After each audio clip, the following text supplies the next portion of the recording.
Sir कैसा लगता है आपको जब कोई आपको रतन सर के नाम से बुलाता है? अच्छा लगता है, मगर अंदर में घबराए हुए भी रहते हैं। हाँ, कि लोगों की एक्सपेक्टेशन इतनी हाई हो जाती। हमने बहुत सारी चीज़ अपने तरीके से करने की जो क्षमता आई है हम लोग पे, वो पापा को देख के आई है। हाँ, हमें मालूम है कि अभिमन्यु मर जाता है, मगर अंदर दिल में बचपन से वो लग गया है कि मैं अभिमन्यु बनना चाहता हूँ। ऐसा मतलब कैरेक्टर है। थिएटर समाज के अंदर या फिर सोसाइटी के अंदर कितना चेंजेस ला सकता है? ये सवाल बहुत लोग पूछते हैं कि ऐसा, वो थोड़ा ऐसा थोड़ी ना होता है कि हम किसी को चेंज करने के लिए नहीं, हम मेरी जो व्यू है उसको रखने की कोशिश कर रहे हैं हम लोग। मेरा पॉइंट ऑफ व्यू है, अगर डायरेक्टर है तो डायरेक्टर ये सोचता है कि इसको ऐसा चीज़ें देखा जाए। अगर आप गलती करोगे हाँ, तो आपका कैरियर भी ख़त्म हो सकती है।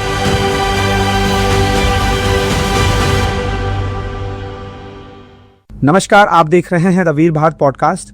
दोस्तों, इस पॉडकास्ट में हमने आपको भरतनाट्यम, कथकली और तमाम फोक डांसेज और फोक सॉन्ग्स के आर्टिस्ट से मिलवाया, उनकी कहानियां हमने सुनी हैं। आज का पॉडकास्ट अपने आप में बहुत ज़्यादा खास होने वाला है, क्योंकि हमारे बीच एक बहुत खास मेहमान थवाई थियम सर हैं, जो कि रतन थियम सर के बेटे हैं और अभी असिस्टेंट डायरेक्टर हैं द कोरस रिपर्टरी थिएटर में। आज हम उनसे जानेंगे उनकी कहानी के बारे में, कोरस रिपर्टरी थिएटर के बारे में और उनके आर्ट के बारे में। स्वागत करता हूं सर मैं आपका, और आपका महत्वपूर्ण समय देने के लिए बहुत बहुत धन्यवाद सर। सर, आप महाभारत फेस्टिवल में जुड़े, आपको ये फेस्टिवल कैसा लगा और क्या मोमेंट लगा? आप क्या सोच लेकर आए थे और यहाँ पर क्या निकला? वैसे ये फेस्टिवल हमने जब सुना था, ये एक्चुअली 2023 का प्लान था पहले। हाँ, फिर 24 में भी एग्जीक्यूट नहीं हो पाया और 25 में एग्जीक्यूट किया गया। ठीक है, ये फेस्टिवल मेरे पिताजी और अपना ये बंटी जी ने, उसके साथ मतलब पिछले 2 साल से बातें चल रही थी कि ऐसा कोई फेस्टिवल कर रहे हैं और हम लोग अपना एक संस्कृत प्ले या कोई महाभारत से रिलेटेड प्ले कर रहे हैं। एक्चुअली हुआ क्या था, बंटी जी ने भी मुझे बोला था कि आप उरुभंगम लेके आइए। ठीक है, मगर मेरे पास उतना टाइम नहीं है अभी कि मैं फिर से उरुभंगम माउंट अप करूं। ठीक है, उसके कास्ट वगैरह जो है वो काफी, और Urubhangam is one of the most successful play of Ratan ji, क्योंकि उसमें हमने पहली बार इंडिया में जो कन्वेंशन थिएटर जो चल रही थी उसको ब्रेक करके एक मॉडर्न तरीके से एक संस्कृत प्ले को करने के लिए किए थे। और it is very amazing, it is highly successful, बहुत सक्सेस रहा। और उरुभंगम कोरस का पहला प्ले है जो अब्रॉड गया था, ग्रीस पे। ठीक है, वहाँ पे ओपन एयर पे परफॉर्मेंस किए थे उरुभंगम की, मगर उसमें बहुत सारा आइडिया वहाँ पे एग्जीक्यूट नहीं हुए। बहुत सारे करने चाहते थे, मगर आपके पास सोर्सेस नहीं थे उस वक्त। उस जमाने में आप सोचिए 1982 में थिएटर करना, बहुत सारे लोग आपने भी देखे होंगे थिएटर में या कोई नाटक में, कोई मतलब आपके आसपास के लोग आ जाते हैं और कर देते हैं ऐसा कुछ, मगर वो रियल प्रोफेशनलिज्म पे वो नहीं होती वो लोग प्रोफेशनलिज्म में नहीं होती। वो लोग जैसे पार्ट टाइम अपना हॉबी या अपने इंटरेस्ट के लिए थोड़ा बहुत कर लिया। हाँ। तो उस वक्त हमारे पास कोरस में भी करीब 14 या 15 लोग थे जो पहली बार गए थे। उसमें आप उरुभंगम करोगे तो उरुभंगम में क्या है कि पहले सीन पे आप संस्कृत प्ले में तो होता ही ये पूर्वरंग। ठीक है, आप पूर्वरंग भी वही आदमी से कर रहे हो, और जो उरुभंगम में जो 3 सोल्जर्स थे, सैनिक, वो भी उन्हीं में से कर रहे हैं। और यही 3 सैनिक एंड में एक दुर्योधन बन रहा है, एक अश्वत्थामा बन रहा है और एक धृतराष्ट्र बन रहा है। मतलब ऐसी जबरदस्त प्रोडक्शन है कि वहाँ पे आर्टिस्ट रुक ही नहीं रहा है। हाँ। पहले तो उसने पूर्वरंग में रुका नहीं, फिर आपके सोल्जर सैनिक वाला पार्ट पे रुका नहीं, और एंड में करेक्टर में बन के आ गई। और इतनी बढ़िया तरीके से उसमें स्टाइलाइजेशन किया गया है कि जैसे हम संस्कृत प्ले देखते हैं, आप भी देखते होंगे, आप सबको मालूम है कि वहाँ पे कैरेक्टर जो है वो पर्दे पे इंट्रोड्यूस होती है। हाँ। ठीक है, तो हम सोचते हैं कैरेक्टर पर्दे में इंट्रोड्यूस कराएंगे, मगर मेरे पिताजी जो मेरे पापा है उसने आदमी से ही स्टाइलाइज किया पर्दा। मतलब यहाँ पे 5 आदमी आगे जा रहे हैं म्यूजिक इंस्ट्रूमेंट पकड़ के, उसके पीछे बलराम जा रहा है, और वहां से जैसे आदमी हट जाता है बलराम ऊपर से निकल के आ जाता है प्लेटफॉर्म के ऊपर से। क्या सीन हो गया, आप देखोगे तो मजा आ जाता है। सर एक और प्रश्न आपको लेकर चलता है कि आपने रतन सर के सामने मतलब लाइटिंग जो कॉन्सेप्ट होता है सीन में या फिर ड्रामा में, तो आपने जो ट्रेडिशनल लाइटिंग है उसको तोड़ते हुए अपना एक नया कॉन्सेप्ट क्रिएट करा, और जैसे कि इसमें आप सैचुरेटेड लाइट्स शायद यूज़ करते हैं, तो ये कहाँ से आपको एक कॉन्सेप्ट आया कि नहीं मेरे को ऐसा करना है? ये तो आपको लाइट को खेल के ही पता चलेगा। ये पता चलेगा। ये देखिए, आप जैसे लाइट का भी, जैसे आप कैमरा करते हैं, हाँ हाँ ठीक है, आप भी जानते होंगे कैमरा हाँ। क्या है। वहाँ पे एक ISO नाम का एक वो रहता है, हाँ और जो भी काम होती है बाकी के, आजकल तो एडिटिंग वगैरह आ गया है डिजाइन, और यूजुअली आपका जो ISO का वो है और आपका शटर स्पीड और एपर्चर, ये इन तीनों का गेम होता है, ठीक है। अब अपर्चर का स्टॉप बढ़ाओगे, अब शटर कम कराओगे तो लेवल तो वहीं आएगी, है ना। ये शटर बढ़ाओगे, अपर्चर ड्रॉप करोगे, तो मतलब उसकी जो अंदर खिंचाव है, ये जो आप लाइट पे होती है, तो आप कौन सा लाइट कैसे किस चीज पे मारने जा रहे हो और उसकी इम्पैक्ट कैसी होगी, ये चीजें मालूम होनी चाहिए। हाँ आप क्या करने जा रहे हो उससे, इससे क्या करने जा रहे हो, ठीक है। यहाँ पे सोचते हैं कि लाइट की जो क्वालिटी है ये आपके सब्जेक्ट पे पढ़ने पे पता चलती है, मगर आप उस क्वालिटी को कैसे कराने जा रहे हो वो डिपेंड करता है, ठीक है। आपने अभी वहां पे देखे, ये हॉल पे देखे, बहुत सारी चीजें जो होती है फुट लाइट पे लगी हुई है जो पार्किन पे है। हाँ यूजुअली पार्किन is not for foot lighting for menacing और समथिंग लाइक दैट, वो बस कलर के लिए ऐसा दे दिया, ऐसा कुछ किया होगा उन्होंने यूजुअली। मगर अगर आप हम फील्ड लाइट पे आप मेनेसिंग दिखाना चाहते हो, हाँ वो आप क्या करना चाहते हो उसके ऊपर बहुत डिपेंड करता है लाइट, हाँ कि आप कौन सा लाइट पार्टिकुलरली इस्तेमाल करने जा रहे हो। हाँ इसमें मुझे भी प्रूफ करना पड़ता है हाँ कि कौन सा पर्पस है। हाँ और एक तो मेरा बाबा है, क्यों चाहिए तुझे, क्या चाहिए, बहुत सारी चीजें। कोरस में मैं प्रोडक्शन करता हूँ ना, इसलिए मुझे पूरा क्लीन शीट पास होना पड़ता है, हाँ और मुझे खुशी भी होती है कि पापा जैसे मतलब वो तो महान है ये नाटक है।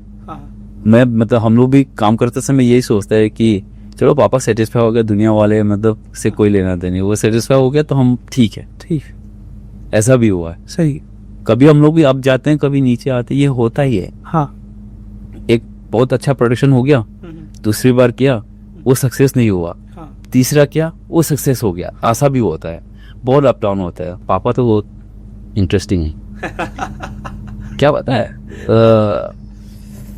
कि जो नाटक वो चाहता है मगर उसकी उम्र नहीं है या उसका स्टाइल नहीं है वो करने के लिए, वो मेरे को बोलता है तू कर, ऐसा करता है। हाँ ऐसा ही मेरे पास डम्बोइटर, हाँ डम्बोइटर से बहुत फेमस है, हेरोल्ड प्रिंटर का। हाँ हाँ तो उस जमाने पे बहुत सारे लोग डम्बोइटर हर जगह इंडिया पे चल रही थी। हाँ इसका एक वेब था, तो पापा मेरे को बोले कि तू डम्बोइटर करेगा क्या। हाँ और मैं भी ऐसा था कि हाँ करता है, देखते। हाँ प्रोडक्शन बहुत अच्छा हुआ, और मुझे भी ऐसा कैरेक्टर मिले जो उसकी उम्र के थे। हाँ और बहुत अच्छा था प्रोडक्शन डम्बोइटर। भोपाल पहले भी आप आ चुके हैं,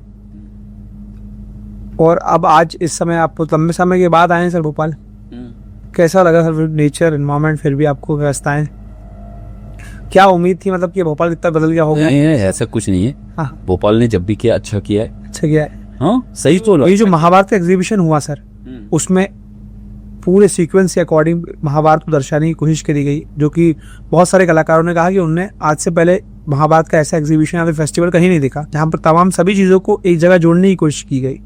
तो उसके बारे में आपका क्या ख्याल है? बहुत ही अच्छा आइडिया है सर। महाभारत की अगर हम बात करें तो उसमें अगर मैं आपसे पूछूं कि कोई एक ऐसा कैरेक्टर जो आपको या फिर किरदार आपको पसंद हो?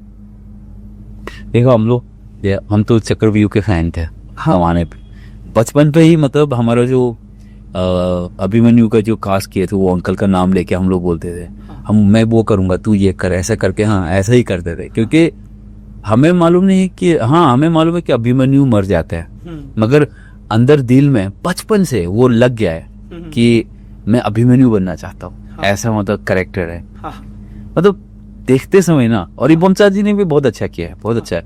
और रियल में पापा के प्रोडक्शन पे आप देखोगे तो आपकी जो उम्र है ना वो एकदम पता चलती है कि अच्छा जब अशोका बचपन में ऐसा किया हुआ ऐसा, और वो जो करेक्टर आपके सामने नजर आ रहा है वो दिखता है, वो दिखता है। तो जब अभिमन्यु जब घास पहली बार तो किए तो जो एक्टर था उसकी उम्र 19 से ऐसे थी, तो 19 का जो लड़का होगा वो तो बच्चा दिखता ही है, और आपके यहाँ के जैसा नहीं है। हाँ। आप नॉर्थ ईस्ट पे जाके अब 19 साल का लड़का देखोगे उसकी हाइट कितनी होगी, 5 feet 6 inch, 5 feet 4 inch.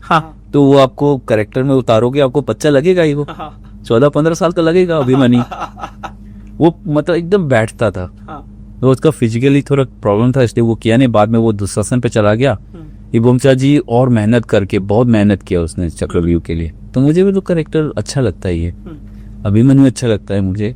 Sir आगे क्या प्लान्स हैं आपके, इसको इम्फाल में जो कोरस थिएटर है उसको आगे क्या कोई विशेष आप ड्रामा या फिर एक्ट प्लान कर रहे हैं कि अब इस पे काम करना है, या फिर ट्रेडिशनली या चीज़ें देखती आ रही हैं वही चलाएंगे आप, या फिर कोई मॉडर्न कॉन्सेप्ट्स उसमें इन्वॉल्व करेंगे? नहीं, आप वो डिपेंड करता है नाटक कौन सा नाटक कर रहे हो आप, उस पर डिपेंड करता है। मतलब कि आप अभी मैं सोच रहा हूँ कि एक संस्कृत प्ले करो, ठीक है, मैं बहुत मतलब काफ़ी ट्रांसलेशन वगैरह ये सब मतलब लगभग 70% जैसा हो चुका है अभी। ये आपका सौगंधिका है ना अपना, ये जो भीम सोने का जो वो ढूंढने जाते हैं कमल, जो स्वर्ण कमल ढूंढने जाते हैं, उसी का स्टोरी है, उसमें मैं करने के लिए सोच रहा हूँ। सर इसके बारे में सर आगे यार हम बात करें तो आपने हिंदुस्तान में और भी थिएटर्स घूमे होंगे, और भी थिएटर्स ग्रुप्स को देखा होगा, तो आप दोनों में कंपैरिजन करें तो आप कैसा मानते हैं कि और थिएटर ग्रुप जो कर रहे हैं उनको क्या सुधार करना चाहिए, या फिर किस तरफ एक थिएटर ग्रुप को, क्योंकि आपके पापा हमेशा कहते थे कि थिएटर इज ए प्रोटेस्ट, तो उस बात को लेकर आप कितना मानते हैं, मतलब थिएटर समाज के अंदर या फिर सोसाइटी के अंदर कितना चेंजेस ला सकता है? ये आपको थोड़ा बहुत सोच के बाद ये सवाल बहुत लोग पूछते हैं कि ऐसा, वो थोड़ा ऐसा थोड़ी ना होता है कि हम किसी को चेंज करने के लिए नहीं, हम मेरी जो व्यू है उसको रखने की कोशिश कर रहे हैं हम लोग, ठीक है, नाम में उसको चेंज कर सकते हैं या मैं जो मेरा पॉइंट ऑफ व्यू है, अगर डायरेक्टर है तो डायरेक्टर ये सोचता है कि इसको ऐसा चीज़ें देखा जाए, आप इस चीज़ को ऐसे देख सकते हो, आपका नज़रिया ऐसा हो सकता है, मगर everything should be for the betterment of the people, एक ह्यूमैनिटी पे रहनी चाहिए, हमें मानता। सर आप न्यू एज के राइटर हैं, तो थिएटर में जो डिजिटल एडवांटेजेस हैं, जैसे कि अच्छे से एक्ट प्ले हो रहा है उसको अगर रिकॉर्ड करके हम ऑनलाइन प्रेजेंस पे करते हैं तो उसका कितना आप फ़ायदा उठाना चाहेंगे? ऐसा वो मैं मानता नहीं कि आप रिकॉर्ड करके उसको दिखाने के लिए या ऐसा, मगर यूजुअली देखा जाए तो बाहर के देशों में मैंने अधिकतर जो देखा है कि वीडियो रिकॉर्डेड इसलिए होनी चाहिए कि फ्यूचर में कोई उसको रेफर कर सके या देख सके उसकी किस्मत हो देखने की, क्योंकि मैंने जो एक्सपीरियंस किया है बहुत सारा प्ले दुनिया से गायब हो गया आर्टिस्ट के साथ, आर्टिस्ट के साथ गायब हो गए, और वही अकेला था जो कर सकता था ऐसा, मतलब, और वो बनी प्ले उसके लिए, तो बहुत सारा ऐसा प्ले। हम पापा से मैं जब इस सब के बारे में मैं बातें करता हूँ तो बाबा बोलता है कि उसका ये प्रोडक्शन है क्या, क्योंकि उसमें जो करेक्टर है वो रहेगा ही नहीं, वो होगा ही नहीं, दूसरे से होगा नहीं। सर क्या आप हमें सुजुकी के बारे में थोड़ा सा जो कनेक्शन है वो थोड़ा सा और बता पाएंगे विस्तार में? ये प्लानिंग था ऐसा कि जब पापा गए थे पहली बार, जब जापान गए थे, पहले जो था वो एक स्टडी विजिट था, बाद में जब 92-93 में जब अंधा युग किया, और पापा की भी अजीब सा आदत है कि प्रीमियर फॉरेन में जाके करता है, यहाँ पे कर्टन रेजर कर दिया कि प्रिपरेशन के लिए, कर्टन रेजर पे 4-5 आदमी ही बैठते हैं, उसमें तो कुछ नहीं, कुछ जर्नलिस्ट या कुछ बैठ के हो गया कर्टन रेजर, वहाँ जाके प्रीमियर कर रहा है जापान में, ठीक है, तो मतलब उसकी चैलेंज ही अलग है। उत्तर प्रियदर्शी जो है वो बैंकॉक में प्रीमियर किया, ऐसा भी हुआ है, तो चीज़ें बहुत अलग है। तो मैंने तो पापा वहाँ पे बोल के गए थे कि आपके जो मैटर थे, मेरा बेटा आएगा और ये सीखेगा, मैं भेजूंगा अपने बेटे को, ठीक है। जब मैं 2009 पे वहाँ पे स्कॉट पे ये सुजुकी कंपनी वो तोगा बोलता है, हाँ स्कॉट, वहाँ पे जब गया ना, सब लोग बहुत खुश है कि मैं आया हूँ, हाँ कि सीखने के लिए आया है। उसके पापा ने भेजा है कि ये मेथड को सिखाने के लिए। और बहुत ही कम लोग हैं जो सुजुकी के हाथों पे सीखा है। मैंने जो इंडिया पे कुछ लोग जाते हैं वहाँ पर कि वहाँ पे सिखाते हैं और सीखने के लिए जाते हैं वहाँ पे इसकी सुजुकी के बारे में जानने के लिए, तो वहाँ पे जो सिखाते हैं वो अलग चीज़ें हैं। उन लोग को भी थोड़ा बहुत सिखाते हैं 5-7 दिन के लिए, उसमें थोड़ा बहुत जो बेसिक होती है सुजुकी मेथड की वो सिखाते हैं, मगर जो हमने सीखे हैं वो अलग है। वो मतलब मुझे डायरेक्ट उन लोग का जो प्रोफेशनल है उन लोग के साथ उतार दिया था पहला दिन से। ये नहीं कि तुम करके आ रहे हो और वो कर रहे हो, डायरेक्ट उतार दिया, और वो किया भी हमने इसी से मतलब। और जब मैं करता था तो सुजुकी बोल के जाते थे कि थवा ये कर रहा है, उसका जो चीज़ें हैं उसने कहाँ गलती किया वो बताता है, उसको ठीक करने के लिए दूसरे को बोलता है, ठीक है। दूसरा आके मेरे को बताता है कि सुजुकी सान ने, ये लोग सान बोलते हैं, सुजुकी सान ने आपके मूवमेंट पे ये इस पे सुधार लाने के लिए बोला है, ठीक है। तो दिमाग में वो रहता है ना, अगला दिन ट्रेनिंग ट्रेनिंग ट्रेनिंग ट्रेनिंग, ठीक है, निकल के आओ। मगर उसमें जो ट्रेनिंग है वो थोड़ा अलग सा है कि आदमी को सीखना होता है तो उसको करना है। ये नहीं कि एक बार कर लिया, 2 बार कर लिया, 10 बार कर लिया, 100 बार कर लिया, ऐसा कुछ नहीं है। जब तक आपको नहीं आएगा, क्योंकि वहाँ पे आपको मतलब क्या करता है कि वो सेंटर ऑफ ग्रेविटी को ट्रस्ट करता है आगे पे, तो वो सेंटर ऑफ ग्रेविटी को तुम कितना देर तक पकड़ के रख सकते हो और सांस ले सकते हो आराम से, ऐसी होती। तो वो जो पकड़ने की जो चीजें है ना, वो तुम चलते चलते पकड़ते रहो, पकड़ते रहो, आराम से सांस लेते रहो, उसकी ट्रेनिंग ही ऐसी है। तो अपने जिंदगी की रियल लाइफ में उस मेथड को अपना के तुम जब तक सांस लेना नहीं सीखोगे वहां जाके कुछ भी नहीं बोल सकते। तो ऐसा सीखा हमने भी। मैंने वहाँ पे सीजन वाइज होती है, क्योंकि वहाँ पे क्लोज डाउन हो जाता है, दूसरा जगह चले जाता है, या तो मोहल्लों का एब्रोड पे जाना, उनकी प्लानिंग अलग होती है। तो मैं 3 सीजन के लिए गया था वहाँ पर, 2009, 10, 11, 3 सीजन पे। और एक सीजन पे पहला जो सीजन गया था वो 45 डेज का था, दूसरा सीजन था वो 4 महीने का था, तीसरा सीजन 2 महीने का, ऐसा कुछ था। क्योंकि वहाँ पे 2 महीने से ज्यादा कोई मतलब करते नहीं यूजुअली, देखा जाए। जब मैं 4 महीने रहा था ना, तो दूसरे वाले कोरिया वाले आके बोलते थे मेरे को, तो 4 महीने नहीं यार, मैं पागल हो जाऊंगा ऐसा। ये उस पे मतलब वहाँ पे अगर आपको मतलब रखा है तो ये मान के चलो आपको कम से कम 16 घंटे काम करने हैं, 16 घंटे। और मेरा तो थोड़ा बहुत ठीक था, मैं तो रिहर्सल देखता हूँ, उन लोगों को तो रिहर्सल में मतलब एक्ट भी करना पड़ता था। सही, मैं तो सीख रहा हूँ, सुजुकी के डायरेक्शन सीखने के लिए गया था मेनली। तो उससे मतलब सीखता, अरे बहुत गजब का रिहर्सल देखा है। बारिश में रिहर्सल होती है। अब हम लोग सोचते हैं कि बारिश में रिहर्सल ये कैसा है, वो भी जो आपका जो ओरिजिनल कॉस्ट्यूम है ना वो पहन के बारिश में रिहर्सल हो रही है। मतलब ऐसा होता था कि अगर रिहर्सल शुरू हो गया, बीच में बारिश हुई, रिहर्सल रुकेगा नहीं, चलता रहेगा। सही, रिहर्सल। और वहां पर हर दिन लाइट रिहर्सल होती है विद कॉस्ट्यूम, हर दिन। यहाँ पे हम लोग एक दिन के लिए तरस जाते हैं कि रिहर्सल मिल जाए विद लाइट्स। सही, वहाँ पे हर दिन रिहर्सल कर। और सुजुकी भी मतलब थोड़ा सा तो सर आपकी सर हिंदी बहुत सही है, ये कारण उसका है कि पंजाब यूनिवर्सिटी से शायद आपने मास कम्युनिकेशन किया है? नहीं, ऐसा कुछ नहीं, हम लोग केवी के स्टूडेंट थे, तो मतलब इसलिए मतलब वहीं से मणिपुर में ही मतलब दोस्त बहुत सारे बाहर के थे। वैसे हम कोई आइडिया नहीं होती ना। चलो हिंदी कब सीख गया, हिंदी कुछ भी मालूम नहीं है कब सीख गया, पता। सर आप क्या, what do you think about Bollywood और drama on the screen? Like कभी आपने सोचा कि वहाँ मुझे फिल्म्स में जाना है? कभी सोचा नहीं, मैं सोचा ही नहीं। यार हम लोग बहुत सारी चीज़ें हम लोग अपने लाइफ में डिस्कस करने की कोशिश करते हैं। बाहर पे ही है जो हम लोग मतलब ज़्यादा फिल्म के बारे में, मगर मैंने जो बाहर पे देखा आउटसाइड इंडिया अलग है, अलग है। वहाँ पे लोग जैसे मैं जापान में था तो लोग वहाँ पे फिल्म के बारे में बात नहीं होती, वहाँ पे नाटकों के बारे में बात होती। ठीक है, जैसे आप जापान में जाओगे तो वहाँ पे नो है, कापुकी है, ठीक है, और ये आपका बुनराकपुर, इन सब की बातें होती। और जो हम लोग जो फैंटेसी या इमेजिनेशन, जो फिक्शन ये सब रहता है, उसमें ज़्यादा वो लोग ध्यान नहीं देते।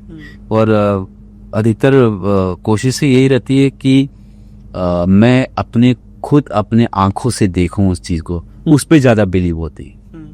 सर आपका समय देने के लिए सर बहुत बहुत धन्यवाद। Thank you. आपसे बात करके सर बहुत अच्छा लगा, आपको देखकर, आपके परफॉर्मेंस उधर वहाँ पे जो हुआ उसको देखकर सर बहुत अच्छा लगा। मेरी कामना है सर, आशा है, प्रार्थना है भगवान से कि आप ऐसे ही जो विरासत आपको मिली है वो और ऊंचाइयों तक आप लेके जाए। आपका बहुत बहुत धन्यवाद सर वीर भात पॉडकास्ट पे आने के लिए। Thank you sir. नमस्कार। नमस्कार।